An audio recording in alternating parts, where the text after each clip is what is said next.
Welcome all, Papa G here. Today I present a low-carb chocolate granola protein bar. With over 12 grams of protein and less than 3 grams of net carbs per bar, it's a great option for anyone looking for a high-protein, low-carb snack. Let's get started. We'll start by making the chocolate for our bar. Using a double boiler setup, we'll melt about 2 tablespoons of unsalted butter. Add our sugar substitute, a little vanilla extract, and some heavy cream. Now we'll add some unsweetened cocoa powder and mix thoroughly until the cocoa is completely dissolved.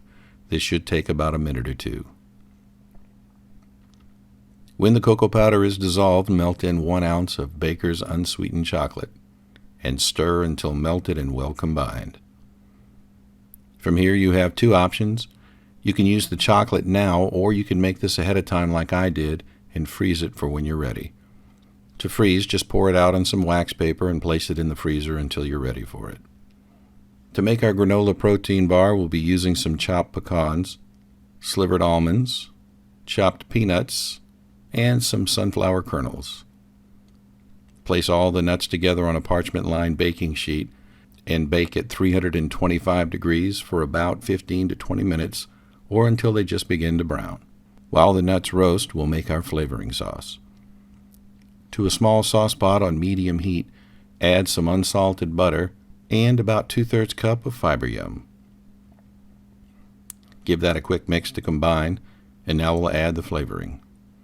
Some vanilla extract, maple extract, a little bit of salt, and we'll finish off with about a half a teaspoon or so of ground cinnamon. Stir to combine and heat until the cinnamon has completely dissolved. When our nuts come out of the oven, you'll want to let them cool a bit, but if you decide to freeze the chocolate like I did, you want to make sure they're warm enough to melt our chocolate when we add it to the mix. Remove the chocolate from the freezer and chop it into small pieces and place aside. Pour the nuts into a large mixing bowl and add our flavoring sauce. Give that a good mix to ensure all the nuts are completely coated. Add 1 large egg white to the mix and stir in to combine.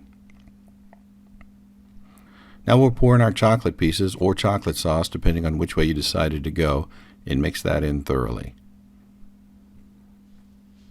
Our final ingredient is an unflavored zero-carb protein powder.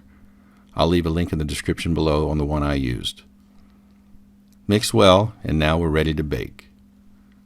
In a parchment-lined 8x8 inch baking pan, pour our mix onto the center and spread evenly to the sides.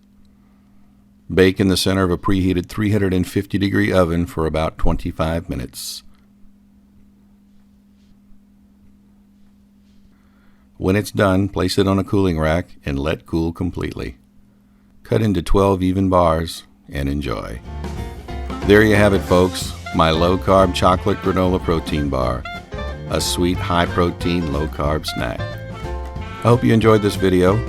If you did, please like and consider subscribing, and I'll see you next time.